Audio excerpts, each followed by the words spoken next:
Thank you all. And particularly thank you all for coming and thank you all for remembering. Because what happened in Poland and Ukraine in 1919 has largely been forgotten. I think most people don't quite realize the extent of the violence that was going on in Poland and Ukraine in 1919. And in fact, it was literally what they called at the time a khurban, a total destruction. There were multiple books written on it called Khurban in reference to the total destruction that they were experiencing. I first became aware of what was going on in Ukraine in 1919 when I was doing an oral history project for about 10 years. Every summer I would go to Ukraine with a group of Yiddish linguists, and we would interview elderly Yiddish speakers looking for people who were still living in the towns in which they were born. So we traveled around all of these small towns, the former shtetls of Ukraine, and found elderly people in town squares, or went to their homes or in synagogues or in soup kitchens, and we would interview them about their experiences. And their experiences during the war, before the war, after the war. And several people had mentioned the pogroms of 1919, which I didn't recognize as such a large event. One person that we interviewed in the town of Tulchin had a big scar across his arm over here. And he told us that that's a scar that he received as an infant when his mother was killed and he was being held by his mother while she was shot, and the bullet ricocheted off of his arm, disfiguring his arm. He was left in a mass grave with the rest of his family, and a local priest came around and found this mass grave and saw there was a baby still alive in it, and took him out and brought him up for a little bit. And this is a story that perhaps sounds familiar to those of you who have worked on the Holocaust a little bit, but this was 1919. This wasn't a mass grave from 1941. And we interviewed a few other people who told us these harrowing stories about escaping murder in 1919. And I started to recognize that this was something major. This was a major massacre that they were experiencing throughout Ukraine and Poland. I had done a lot of work on memorial books, the types of memorial books that you've seen for the Felshtin Society. And another time I was going through these memorial books, looking at them, and in fact the New York Public Library here has online a wonderful online collection of memorial books. I think there's about 700 or so that they have available.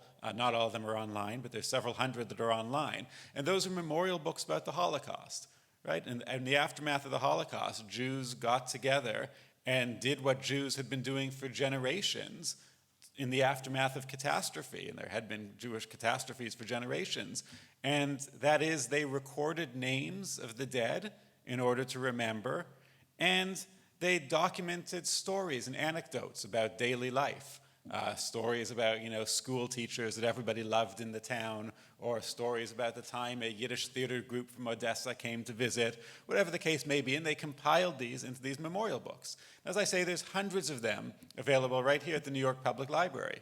And I was going through a few of them, and I noticed that a handful of them were published in the 1930s, before the Holocaust. And of course, the Felshtin Society Memorial Book is one of those, published in 1937. And this is because they're documenting a different catastrophe. They're documenting the pogroms of 1919. So I became very interested in what we know about the pogroms, what happened during the pogroms, why these pogroms took place. And I've spent the last 5 years or so studying them, and now have a book that I'm about to publish within the year. I hope to get it out. I was hoping to get it out in 2019 in commemoration of the 1919 pogroms. But my publisher said, you know what, nobody really cares about the commemoration of the 100 years of the pogroms. She said, you're better off taking your time with it, making it as good a book as you can be. So that's what I'm doing, and now it should be out in about a year from now. But one of the things I begin the book with is this headline from the New York Times in September 1919. It says, Ukrainian Jews aim to stop pogroms. Commissioned to visit Europe and prepare a memorandum for President Wilson. Mass meeting hears that 127,000 Jews have been killed and 6 million are in peril. And that kind of gave me chills when I first saw that, because of course, as we know, only 22 years later, 6 million Jews were killed in Poland and Ukraine. Well, not all in Poland and Ukraine, but mostly in Poland and Ukraine. That article continues with this quote at the very end. I don't know if you can see it, but this fact that the population of 6 million souls in Ukrainia and in Poland have received notice through action and by word that they are going to be completely exterminated. This fact stands before the whole world as the paramount issue of the present day. I recognize that in the aftermath of 1919, when what was going on around 1919, the entire world was screaming for an end to the violence and was screaming that the Jews of Poland and Ukraine are on the verge of physical destruction. Some other examples. The Reader's Digest did a special issue, Will a Slaughter of Jews Be the Next European Horror? This is also in 1919. And you can see here an advertisement for that Reader's Digest issue next to an ad for Camel cigarettes, which I find interesting because it shows you just the ordinariness of these claims, that it's just kind of stuck in there along with everything else. There were plenty of other warnings that were issued. The Russian Red Cross wrote, the task that the pogrom movement set itself was to rid Ukraine of all Jews and to carry it out in many cases by the wholesale physical extermination of the race. There were many others, and in fact, I could go on and give you tons of examples from the 1920s about people warning of the coming extermination of the Jews and saying that the pogroms of 1919 signified the beginning of the total physical annihilation of the Jewish community of Poland and Ukraine. Here's just a few others. Emma Goldman, the New York Jewish anarchist who spent 2 years in Ukraine in the aftermath of the pogroms, wrote about it as the wholesale slaughter of the Jews. And Anatole France, the French civil rights activist and writer, wrote that the pogroms threatened the Jews with complete extinction. The existence of a whole population is threatened, he wrote. And then in 1921, The Nation did a special issue on the pogroms called The Murder of a Race, as though searching for the term genocide, which literally means the murder of a race, but a term that wasn't coined until 1944 when Raphael Lemkin coined it in his book, in a book that he wrote in 1944. So these pogroms were everywhere, and everybody was talking about them in the 1920s and the 1930s. We've since largely forgotten about them because they've been eclipsed by the destruction that happened after. They've been eclipsed by the Holocaust. But I think it's time to start looking at them again and to remember them again, particularly because they tell us a lot about what was going to happen next. They presage what happened 20 years later. And in fact, the first mass killings of the Holocaust took place in June 1941, exactly when Germany conquered the Soviet Union and moved into Ukraine. It was only when the Nazis reached this territory in which the pogroms had taken place that they started to move into mass killing and into genocide. I've compiled this map. I don't know how well you can see. You can't really see the dots all that well, actually. But in it, there's a whole bunch of dots signifying where the pogroms took place. And just because of the lighting right now, you can't see those dots all that well, but trust me, there's a lot of them. And the dots are organized by size of where the pogroms took place. You can see the biggest one is in Praskurov, which is right next door to Felshtin, and in fact, it's a related incident. Let me see if I can, if this has a, does this have a little pointer? Yeah, must have a pointer. Well, I could just use this pointer, I think. I guess I can't. All right, in any case, you can see Praskurov there, and Praskurov is right next door to where Felshtin was. You know, before I actually talk about this map in any greater detail, I want to point out that Jews weren't only writing about the pogroms in 1919 and 1920, all of that evidence that I showed you about them calling for mass destruction. It wasn't only talking about the pogroms, but Jews also responded to the pogroms in every way they could. And in fact, they fled the threatened region by the millions. And we'll see that the pogroms of 1919 in particular led to a profound demographic shift of the Jewish community, both within Ukraine itself. Jews left small towns and moved into the cities where they felt they could be protected more from pogroms. Jews also left Ukraine into the Russian interior, settling places like Moscow and St. Petersburg, largely in response to the pogroms. Jews fled westward, predominantly into Poland, but also into Germany, into Austria, into France, and to the United States. And I'm sure many of you who are here as a result of that movement of people. So Jews radically moved to alter the demographic structure of the Jewish community. They also set up far-reaching self-help and philanthropic organizations. And it's largely thanks to those philanthropic organizations that we know about what happened during the pogroms. And those philanthropic organizations would also help in the coming period, in the next 20 years, would help Jewish communities sustain themselves. Things like landsmanschaften, where New York communities or communities around the world would send money to assist their suffering brethren in Ukraine or in Poland. All of this emerged largely as a result of the pogroms. As a result of the pogroms, Jews also petitioned the great powers for minority rights in the constitutions of newly established states. Right as these pogroms were taking place, the great powers were meeting in Paris at the Paris Peace Conference to decide the fate of Europe. And Jewish delegations, as well as Ukrainian delegations, were there in Paris petitioning the great powers.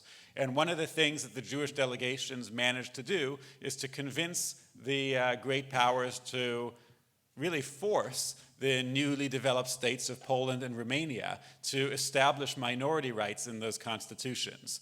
So they also petitioned the great powers to do that. Jews also responded to the pogroms by going to Palestine in the hopes of establishing their own state. And they acted alone and in groups to do whatever they could to forestall coming violence. So it's sort of, in a way to me was really frustrating, because when I first started going through, and I showed you just, I showed you just a few of these examples of everybody talking about the coming pogroms. But in fact, if you read Yiddish literature from the interwar period, you'll see as well, there's a tremendous, or Hebrew literature for that matter, you'll see there's a tremendous amount of literature also about the pogroms and about reactions to the pogroms. And to me, that was kind of frustrating, because I thought when I was reading that, why didn't they do anything? Why didn't they act if they knew this was coming? And then kind of recognizing all that they did to act. They really did everything they could do. And in a way, that's even more disturbing, is that they, again, petitioned the great powers, established new states, migrated by the millions. What more could they have done to avoid what was going to happen? But anyway, here you see this map of where the pogroms took place. And I'll tell you, they took place predominantly in 3 former provinces of the Russian Empire. Those were the provinces of Volhynia, Podolia, and Kiev province, and then also in Galicia, which was an Austrian province adjacent to the Russian Empire. And they took place in the context of the collapse of the Russian Empire, the collapse of the Austro-Hungarian Empire, and the collapse of the German Empire. For those of you who know a little bit about history, and even for those of you who don't, World War I was fought, the Eastern Front was fought largely on this territory. And this is the legacy of violence that led to the pogroms. I wish I could get this pointer working here, but maybe I will, let me see if I can figure out how this thing works. I really can't. All right, well, maybe I'll just go over there and point. Can you show me how this thing works?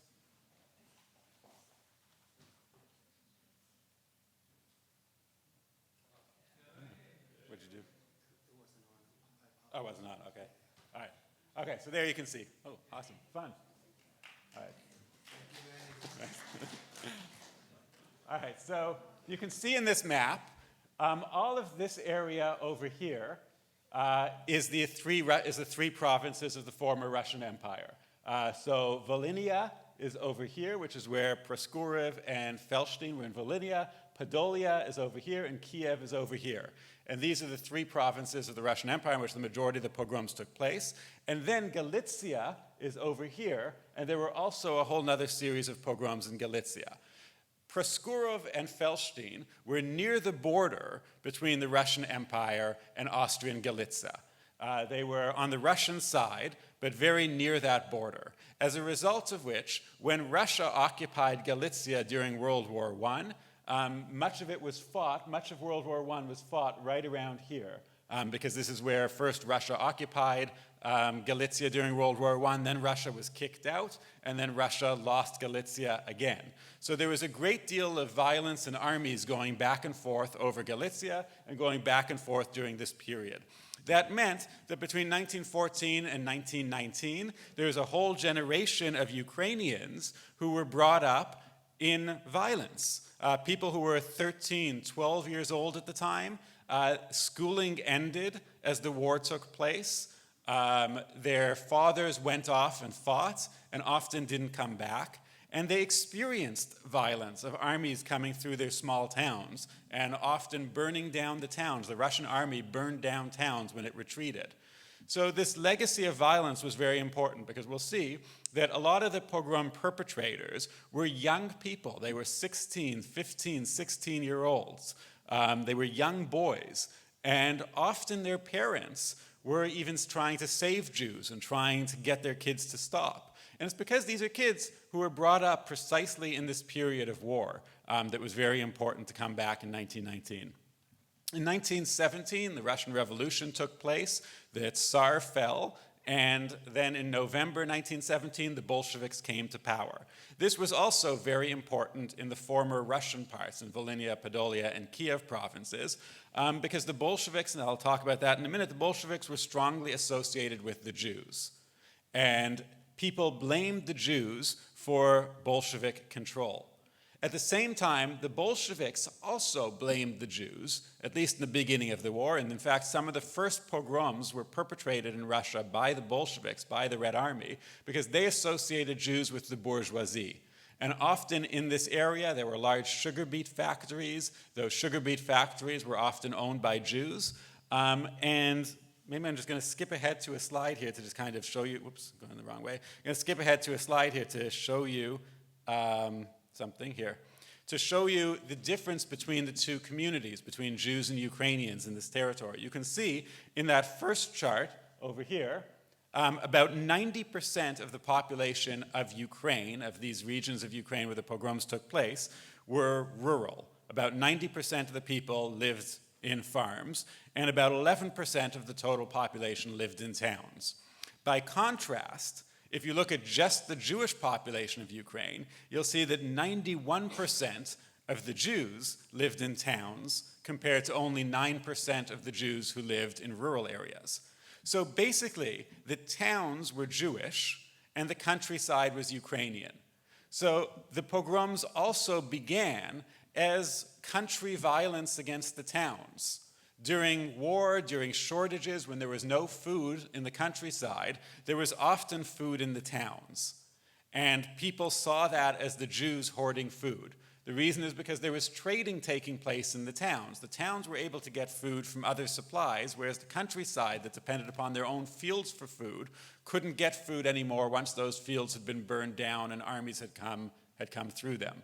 So a lot of the initial stage of violence wasn't directed against Jews at all. It was directed against townspeople, and as you can see, townspeople were overwhelmingly Jewish.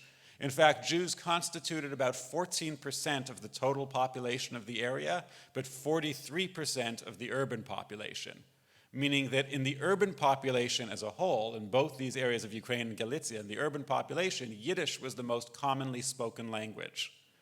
Because that 43% spoke Yiddish, and then the rest spoke either Russian, Polish, or Ukrainian. Jews were also distinguished by occupation. And here you have a chart of some of the various occupations. You can see that some occupations, like barbers, were about 90% Jewish. Coopers were about 75% Jewish. Glaziers, glassmakers, were 98, 99% Jewish. Coachmen, tailors, dentists, doctors were also very heavily Jewish occupations, whereas railroad workers and farmers, which were two of the largest occupations as a whole, were predominantly Ukrainian, were not Jewish. So you can see how disparate the communities were. It was very easy then for violence against the towns to be grafted into violence against Jews. which means an attack on a town is not necessarily anti-Semitic, although it is the Jews who suffer the most from it. And some of these towns, when the Russian military was moving through Galicia or moving through this area of the Pale of Jewish Settlement, a prize that soldiers got for conquering a town was they got to go into the town and pillage. And so you would have soldiers coming into the town after conquering it, and they would be given a day or so where they can go and they can get whatever they want. They can pillage from the town people. And the town people were predominantly Jews that they were pillaging from. So these are among the first pogroms are based on this pillaging. Let me go back. So that's those early pogroms are based on this legacy of violence, based on a need for loot that the soldiers have, the conquering soldiers have, and because of the chaos that emerges with the fall of the Russian Empire in November 1917, or the Bolshevik Revolution in November 1917, and then subsequently 1 year later in November 1918, the Austro-Hungarian Empire collapses as well. So with the collapse of these huge empires, with the collapse of the Russian Empire and the Austro-Hungarian Empire and the German Empire, all taking place within a 1 year period, this whole territory becomes a battleground, and different groups are vying for control of that territory. Poland has dreamed of independence. The Polish state was wiped off the map in 1795. There are Polish nationalists who are now dreaming of independence and hope to establish a restored Poland. For those of you who know Wilson's 14 points, one of the points is for a restored Poland. So there's an idea that the Poles have that they're going to use this and they're going to establish a Polish state in this period. At the same time, there's a new Ukrainian independence movement, and the Ukrainians hope to establish a Ukrainian state in this period, or in this territory. So there's different claims to the same territory. The Poles claim it, the Ukrainians claim it, the Russians also claim it because it had previously been Russian territory. And so the Russians claim it as well. And when I say the Russians claim it, there's actually two groups of Russians who are fighting against each other to claim it. One is the so-called whites, the monarchists who want to restore some type of the Russian Empire, and they're fighting. They develop a huge army, and that army is going to go and try to take back this territory to reestablish the Russian Empire. And then there are the Bolsheviks who've established a Soviet government in Moscow and want to establish a Soviet government in Ukraine as well. And then in the midst of that, there's a whole bunch of different partisan warlords who are establishing little enclaves of territory of their own throughout Ukraine. So there's a massive civil war with all of these people fighting for sovereignty in the same period. And the one group that isn't fighting for sovereignty are the Jews. The Jews have no claim over sovereignty, and the reason is because they're not concentrated in any one particular area. Instead, they live in enclaves in towns. So there's no one contiguous physical territory that the Jews could claim to establish a state in. So what the Jews are vying for is some type of autonomy, some type of system whereby the Jews would really be able to have a state within a state, would be able to have their own legal system, would be able to follow Mosaic law, follow halakha, have their own legal system, be able to record their own deaths and weddings and marriages, record their own births. They want their own autonomous school system. So they're going to side with any state that promises them that. And all of these states promise the Jews some type of autonomy as a way of winning them over. And that means that there are Jews on all sides of this conflict. There are Jews who are supporting the Ukrainian cause, there are Jews supporting the Polish cause, there are Jews supporting the Russian monarchist cause, and there are Jews supporting the Soviet cause. Which means whichever side you're on, there is a Jew to blame. And this is going to have a big impact on what happens subsequently. So one of the very first pogroms, well actually I'll go back, so November 1918 is when the Austro-Hungarian Empire falls. And the Ukrainians immediately declare an independent Ukrainian state, and then the Poles declare an independent Polish state in the same territory, and they start fighting. And this is when the very first of these new wave of pogroms take place in November 1918. But then a Ukrainian state is established, and the Ukrainian state is established over much of this territory. And the Ukrainian state is a multinational state. I'm going to move ahead a little bit. The Ukrainian state is a multinational state that promises the Jews full equality in a Ukrainian state. Here you can see currency that they issued, which has the writing in Yiddish, in Polish, and in Ukrainian. They promised that they were going to revive Yiddish schools, and everybody, all Jews around the world, applauded the Ukrainian state because of the autonomy that it was giving Jews. And in fact, the term multicultural that is now such a, we hear so often, that was actually originated by Ukrainians. The person who coined the term multicultural in the 1960s was a guy named Paul Yuzik, who was a Ukrainian senator in Canada, who was also a historian of Ukraine. And he got that term from Ukrainian history because this Ukrainian state was supposed to be a state for all peoples using all languages. But it very quickly turned out not to do that. Within 2 months of its foundation, within 2 months of this Ukrainian state's foundation, rogue military units that were fighting as part of the Ukrainian state moved into towns and started massacring Jews. And they did so on the grounds that the Jews were Bolsheviks. They did so on the grounds that they were killing Bolsheviks. And the reason they could do that is because there was a lot of propaganda circulating around blaming the Jews for Bolshevism and blaming the Jews for the Russian Revolution. Here you can see one postcard that was circulating by the White Armies called the Crest of Lev Trotsky. And you can see it's a kind of version of the Russian imperial eagle, the double-headed Russian imperial eagle, but its face is a very stereotypically Jewish face with the hooked nose and the big ears, and there's a hammer and sickle behind it.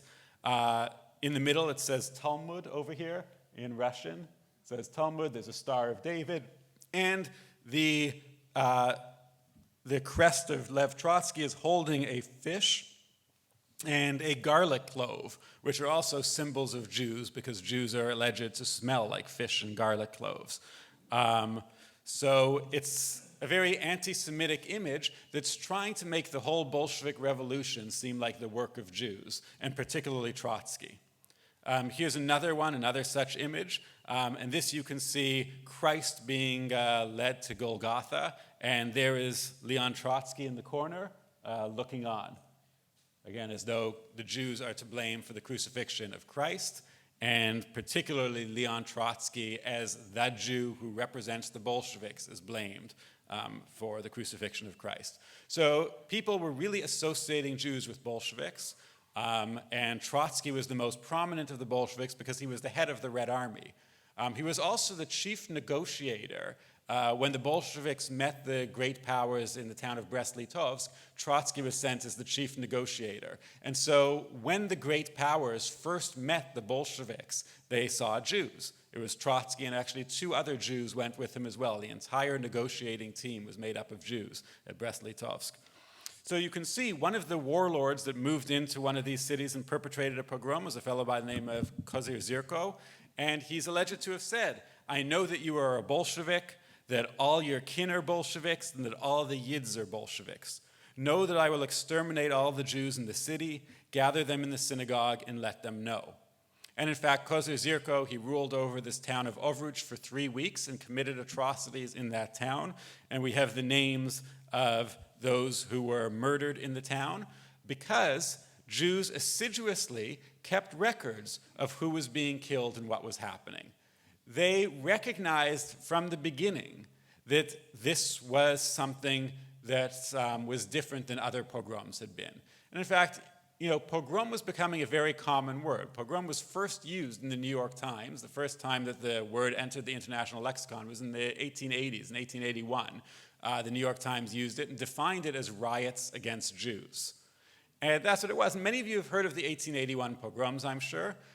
They're the pogroms that initiated mass migration from the United States. But in total, in the 1881 pogroms, there were hundreds of different incidents. In total, about 24 people were killed. So they were mostly robberies, whereas in the pogroms I'm talking about 100,000 people were killed. In the Kishinev pogrom of 1903 that Steve Zipperstein has just written a wonderful book about, 49 people were killed. So also these pale in comparison to the pogroms that we are talking about. So this pogrom here in Ovruch alone had 58 people killed, but the largest pogroms were those in Praskurov and in Felshtin. which you know a little bit about. I'm just going to show you a list that was taken of the victims of the Proskurov pogrom. We estimate that about 1,600 people were killed in Proskurov, and probably another 700 or so in Felshtin.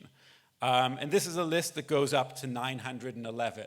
And they record the names of 911 people who were killed in that pogrom. The numbers differ a lot because sometimes they recorded specific names. They had the rabbis or community leaders go around and collect names of people killed. At other times, they counted bodies in the cemetery. And at other times, they estimated. And these numbers vary a lot. In 1921, the Soviets conducted a survey and concluded that these lists, like the list that we have of Proskurov, which has 900 names, it represent about a third of the total victims. Because these lists were taken immediately after the pogrom, and they don't count the people who died subsequently of their wounds, or who died of starvation, who died of disease as a result of the havoc that the pogrom put into the town. So I think we can really multiply these numbers by 3, meaning that if we have 900 recorded names dead in the Proskurov pogrom, the 1,600 estimate of bodies counted in the cemetery seems about right. In Felshtin, if I recall, there's about 200 names that are recorded in the memorial book, and it's safe to say that that's probably about a third of the total victims. There were societies that were set up in the aftermath of the pogroms to document what was going on. And they sent questionnaires, hundreds of questionnaires to towns throughout the former Pale of Jewish settlement, asking for information on the pogroms. And here you can see some of those questionnaires. There's thousands of these, all in the archives just a couple floors above us, right here in the YIVO archives through the Center for Jewish History. This first one was sent to every single house in Proskurov. That's this one over here. And it asks for the names and ages of people who were killed in this household as a result of the pogrom in Proskurov. And you can see this particular page has 5 people who were killed in the household, and it gives the ages 11, 22, 15, 12. These were the ages of the people killed. And then the other one is a questionnaire that was sent as well to different towns, asking for information on the pogroms, asking how old the person was, how many people they knew who were killed. And again, there's thousands of these questionnaires that were all compiled. And from these questionnaires, lists like this were composed by coming up with all of the names of people who were killed. So there was a really real effort made to try to document the number of people killed. In total, if we count up all of the names, we get about 34,000 names. So in the archives right upstairs, you can go and you can scroll through microfilms and you can count 34,000 names. And as I said, we believe those are about a third of the total number of people killed in this wave of pogroms, which gives us about 100,000 victims. That's why I say 100,000 people killed in these pogroms.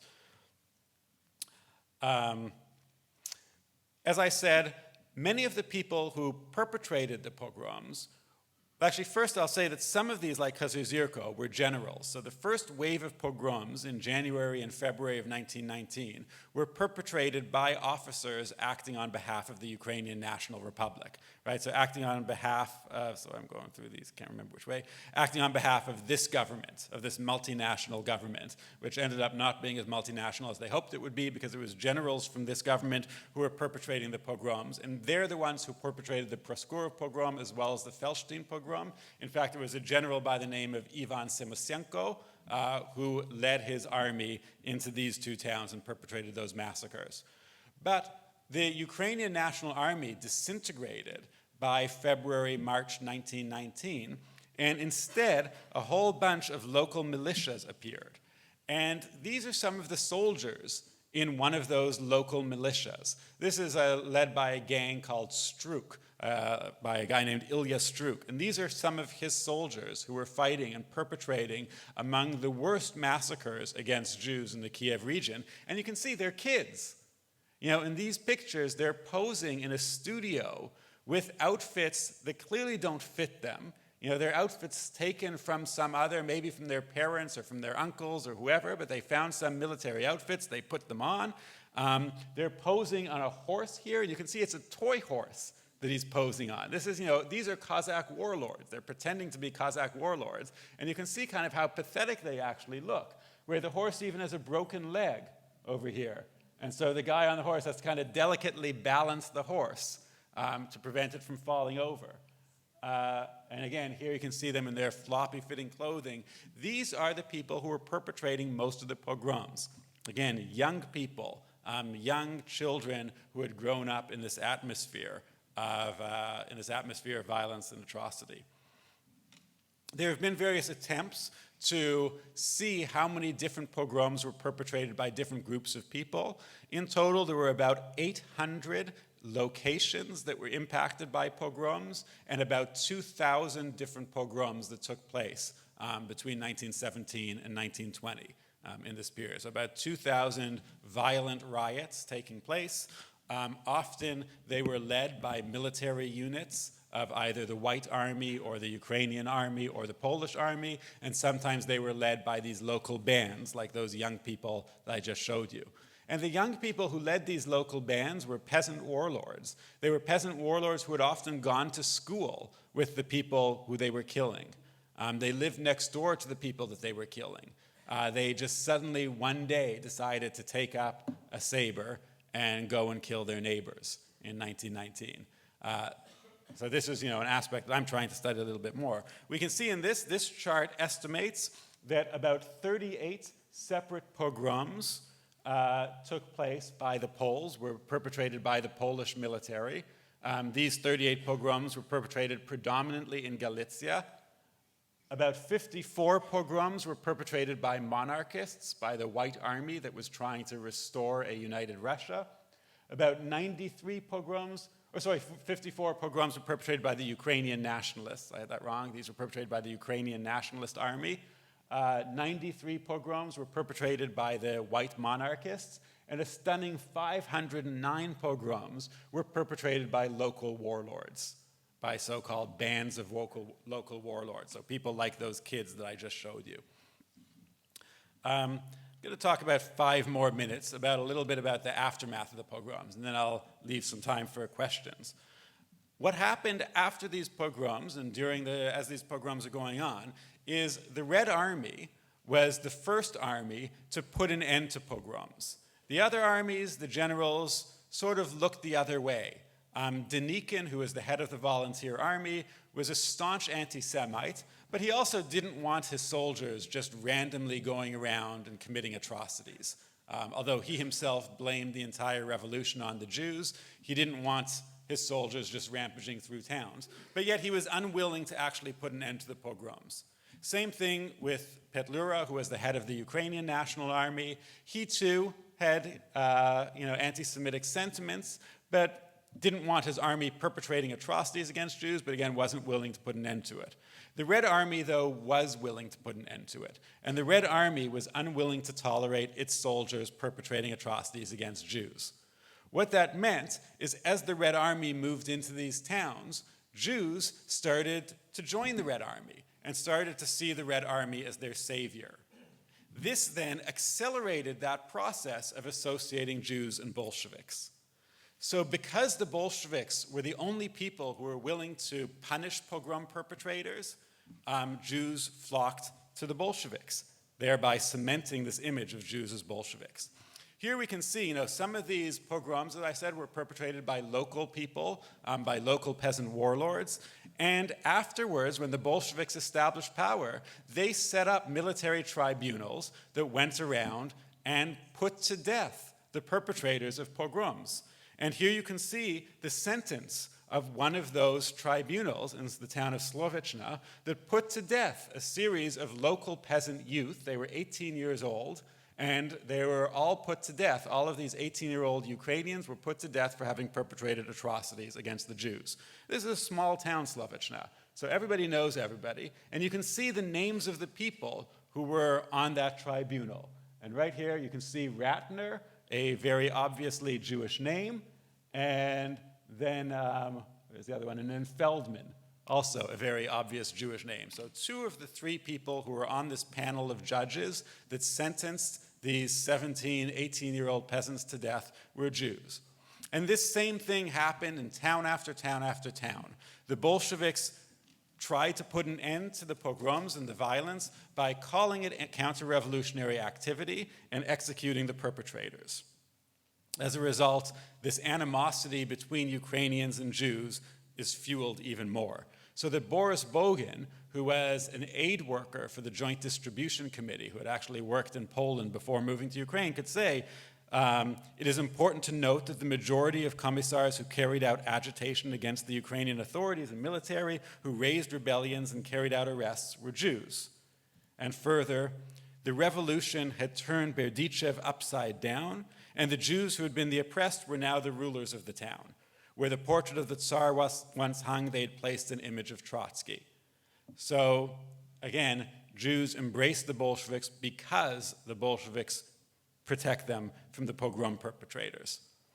At the same time, the pogroms also initiated this mass migration movement that I've talked about a little bit before. About 600,000 Jews migrated internally, and another 300,000 to 500,000 left Ukraine and migrated into Poland, into Germany, and into other towns. And here you can see a bunch of pogrom refugees. One of the refugees, and in fact somebody who actually did a lot of work with the refugees, was Mark Chagall, who taught at a pogrom refugee school near Moscow. And he wrote a lot about his experience with the refugees. And then the pogroms remained an important part of his art. So when I say that in the interwar period everybody was talking about pogroms, it's not just talking, they were also painting them. And here you can see from Mark Chagall's White Crucifix, which is really